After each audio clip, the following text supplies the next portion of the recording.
नमस्कार। कभी ये सोचा है कि एक मशीन में कह सकते हैं जान कैसे फूंकी जाती है।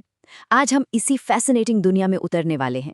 हम रोबोटिक्स के कुछ रहस्यों को उजागर करेंगे और ये भी जानेंगे कि ये शानदार मशीनें हमारी दुनिया को कैसे बदल रही हैं। तो सबसे पहला और सबसे बड़ा सवाल, आखिर वो क्या चीज है जो एक आम मशीन और एक रोबोट के बीच फर्क करती है? मतलब क्या है जो एक मशीन को रोबोट बनाती है? यही सवाल समझिए आज की हमारी पूरी बातचीत की जड़ है, और आज हम इसका जवाब ढूंढ कर ही रहेंगे। तो चलिए, सबसे पहले इसी बुनियादी सवाल से शुरू करते हैं। आखिर एक रोबोट है क्या? और मैं बता दूं, इसका जवाब उतना मुश्किल नहीं है जितना शायद लगता होगा। अगर हम इसकी टेक्निकल डेफिनेशन देखें तो एक रोबोट एक ऐसी मशीन है जिसे कंप्यूटर से प्रोग्राम किया जा सकता है और जो अपने आप मतलब ऑटोमेटिकली मुश्किल से मुश्किल काम कर सकती है। ठीक है, ये तो हो गई इसकी किताबी परिभाषा। लेकिन असली मजा इसकी किताबी परिभाषा में नहीं है। असली रहस्य छिपा है एक बहुत ही सरल 3 स्टेप के साइकिल में। ये वो साइकिल है जो हर रोबोट के कह सकते हैं दिल में होता है। चलिए इसको समझते हैं। और वो साइकिल है सेंस, थिंक, एक्ट। बस ये 3 शब्द। पहला है सेंस, यानी महसूस करना।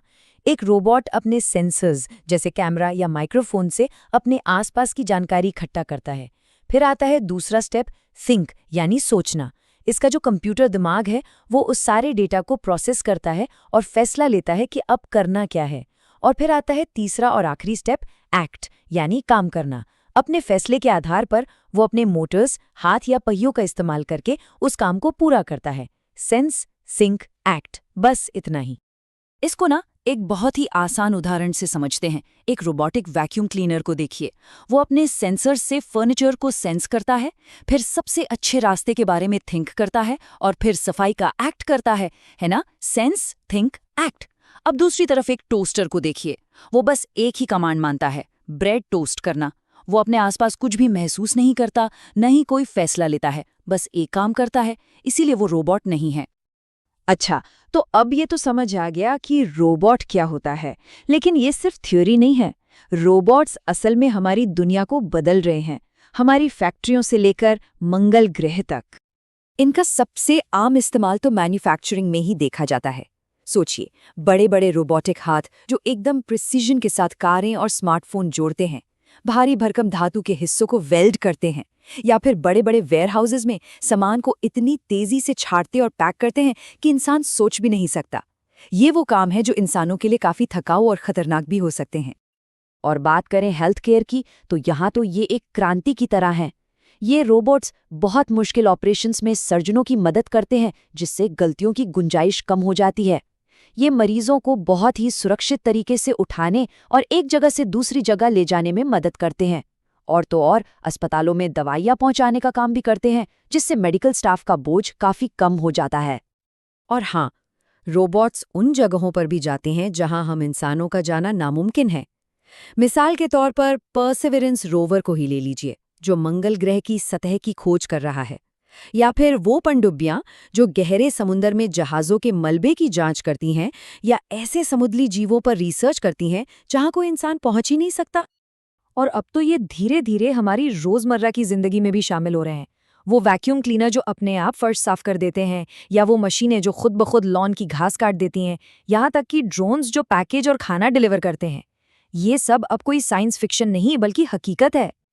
लेकिन देखिए, इतनी ताकत और क्षमता के साथ एक बहुत बड़ी जिम्मेदारी भी आती है, और वो है सेफ्टी। रोबोट्स के साथ काम करना बहुत दिलचस्प हो सकता है, लेकिन सुरक्षा वो हमेशा हमेशा पहली प्रायोरिटी होनी चाहिए। तो ये है एक बहुत जरूरी गाइड बुक। और नियम नंबर 1, सबसे जरूरी नियम, जिसे कभी नहीं भूलना है। सुरक्षा ही नंबर 1 प्राथमिकता है।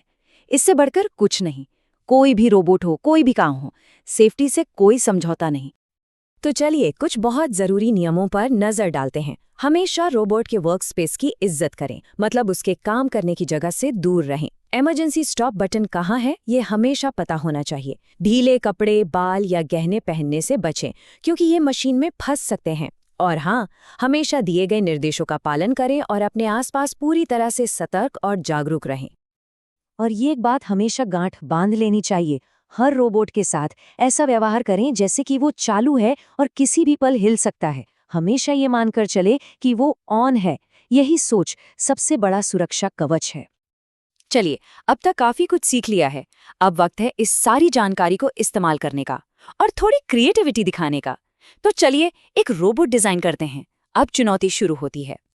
और इसका प्रोसेस बहुत ही आसान है। स्टेप 1, सबसे पहले कोई काम सोचिए, कुछ भी, जैसे पौधे को पानी देना। स्टेप 2, अपने रोबोट का एक स्केच बनाइए और हाँ, उसे एक बढ़िया सा नाम भी दीजिए। स्टेप 3, अब जो हमने सीखा है सेंस, थिंक, एक्ट साइकिल, उसे इस पर लागू कीजिए। और स्टेप 4, जो बहुत जरूरी है, सेफ्टी के बारे में जरूर सोचिए।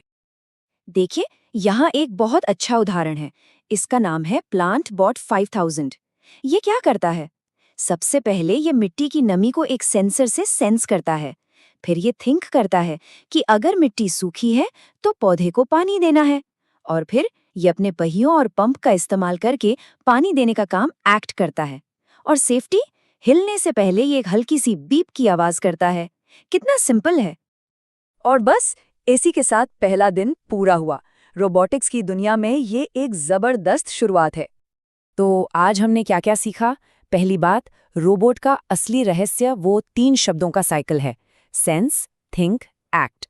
दूसरी बात, रोबोट्स पहले से ही हमारी दुनिया को मैन्युफैक्चरिंग से लेकर एक्सप्लोरेशन तक कमाल के तरीकों से बदल रहे हैं।